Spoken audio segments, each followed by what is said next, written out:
Hello friends, मेरा नाम है प्रियंका और यहाँ है मेरी टीजीटी का डे 2। जैसा कि आपको पता है कि टीजीटी का एग्ज़ाम आने वाला है। चाहे आप तैयारी धीरे-धीरे करें लेकिन कंटिन्यू करते रहें, चाहे 1 घंटा या 2 घंटा। लेकिन मेरा ये मानना है कि शुरू में कम टाइम देकर धीरे-धीरे उस टाइम को बढ़ाते जाएँ कि मुझे मतलब इतना टाइम सब्जेक्ट के इस टॉपिक को देना है और मतलब मुझे आज ये टॉपिक कवर करना है। या मतलब ऐसा ना करें कि मतलब दिन आपके पास है लेकिन आप वेस्ट कर रहे हैं बातों में या मतलब फ़ोन चला-चला कर। लेकिन ज़्यादा से ज़्यादा टाइम अपनी पढ़ाई को दे दीजिए। और यही टाइम है कि इंसान ऐसे ही समय बीतता चला जाता है, उम्र चलती चली जाती है और हमारा जो मतलब ज़्यादा से ज़्यादा मैं ये बताना चाहती हूँ कि जो हर लड़कियों की या लेडीज़ की मतलब ये प्रॉब्लम होती है कि काम का वो ज़्यादा रहता है सर पे कि ये काम वो काम, इस वजह से हम पढ़ नहीं पाते। ये सबके साथ है, किसी के साथ थोड़ा काम है, किसी के साथ ज़्यादा है बच्चों वगैरह का। तो मेरा एक कहना है कि आपको जो भी टाइम मिल रहा है उसको मतलब यूटिलाइज़ कर कीजिए अपनी पढ़ाई में। और जैसे कि आपको पता है एलटी का प्री का रिज़ल्ट मतलब सब्जेक्ट वाइज़ आने लगे हैं।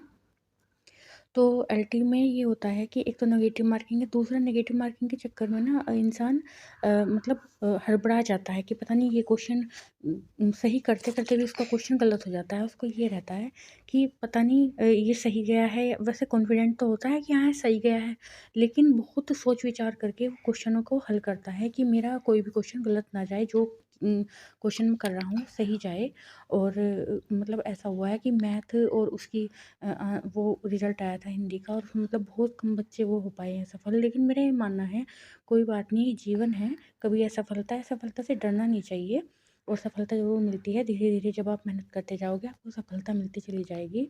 और कहीं न कहीं ये होता है कि कहीं न कहीं चूक रह गई है या हमारी पढ़ाई थोड़ी कम रही है, कोई भी कारण हो सकता है। लेकिन मेरा ये मानना है कि ऐसा नहीं है एग्ज़ाम बंद हो गए हैं देने के लिए या एग्ज़ाम आने बंद हो गए हैं। एग्ज़ाम आ रहे हैं और आप फिलहाल अपनी टीजीटी की तैयारी करें। बहुत से ऐसे भी हैं जो टीचर लाइन में भी जाना चाहते हैं और जिन्होंने पुलिस के फॉर्म भी भरे हैं। तो मेरा ये है कहना आपसे कि आप समय को बेहतर तरीके से मतलब अपना टाइम टेबल बनाइए। हाँ, कभी-कभी टाइम टेबल बेकार चला जाता है कि हम बनाते टाइम टेबल कुछ हैं और उस टाइम हमें कुछ और काम याद आ गया या हमें किसी ने कुछ काम बता दिया, तो वो टाइम हमारा जो है मतलब सही दिशा में मतलब पढ़ाई की दिशा में नहीं लग पाता। तो मेरा ये कहना है आप जो भी समय मिल पा रहा है, ऐसा नहीं है कि हमने ऐसा टाइम फ़िक्स किया कि 3 से 5 पढ़ना है या सुबह 4 से 6 पढ़ना है। सुबह की पढ़ाई तो हो जाएगी, लेकिन जो दिन की पढ़ाई होती है ना वो थोड़ा-सा नहीं मतलब समय के अनुसार हो पाती। लेकिन जितना जहाँ भी जो भी टाइम मिले अपना पढ़ लो। ये है कि जो भी सीखना है सीख लो। मैं आपको बताना चाहती हूँ, मैंने कल एक मतलब किसी चीज़ का स्क्रीनशॉट लिया था, उसमें लिख रहा था कि अगर पढ़ाई आपको नौकरी नहीं दिलाती, तो वो आपको कुछ सिखा कर जाती है और वो कुछ ना कुछ आपको जीवन के लिए सिखाती है। और मैं ये मानती हूँ कि अगर हम पढ़ते हैं, तो हम बहुत सारी नेगेटिविटी से दूर रहते हैं। जो नेगेटिविटी हम पास्ट में सोचते हैं, हम फ्यूचर को नहीं देख पाते। तो मेरा ये मानना है कि हमारी जो पढ़ाई है, वो हमारी एक मतलब माँ के समान है और मतलब हमें पढ़ते रहना चाहिए, सीखना चाहिए। ऐसा नहीं किताबें बुरी नहीं होती, किताबें बहुत अच्छा सिखाती हैं जीवन का और ये हमें कुछ ना कुछ पाठ पढ़ाती हैं, सिखाती हैं और आगे बढ़ने के लिए प्रेरित करती हैं। हम खुद भी पढ़ते हैं और फिर अपने बच्चों को भी मतलब ज्ञान से जोड़ने की कोशिश करते हैं ताकि वो भी मतलब उसको भी हम कुछ नया सिखाएँ कि हाँ, हमने ये सीखा है और आप भी सीखो। हाँ, वो छोटे हैं, नहीं हम सिखा सकते, लेकिन जब वो बड़े होंगे तब तो हम कुछ भी उनको बता सकते हैं कि हाँ, हमने तब ये पढ़ाई की थी। इंसान भूलता नहीं है अगर अच्छे से आप समझ कर पढ़ोगे।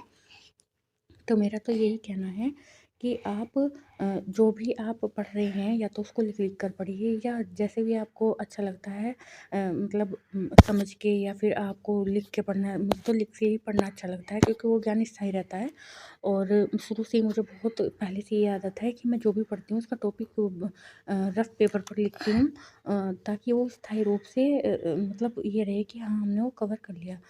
कभी-कभी ऐसा होता है जैसे हम ये कोर्स वगैरह ले लेते हैं पार्ट एजुकेशन का या किसी भी ऐप का कोर्स ले लिया और हम उसके नोट्स बना लेते हैं, उसके नोट्स बनाकर हम अपने पास रख लेते हैं और उसको पढ़ते हैं। लेकिन कभी-कभी ऐसा होता है कि प्रॉपर नोट्स तो बना लेते हैं लेकिन प्रॉपर उसमें कहीं न कहीं कमी रहती है। टॉपिक मतलब जैसे कहते हैं ना मतलब बहुत विस्तार से नहीं मतलब होता उसमें शॉर्ट शॉर्ट में दिया हुआ होता है। एक हमारी होम साइंस में टॉपिक है उसका प्रसार प्रसार शिक्षा में ही आते हैं ये, जैसे सम्मेलन और ई कॉन्फ्रेंस वगैरह सम्मेलन और ये सब, मतलब जैसे कठपुतलियाँ,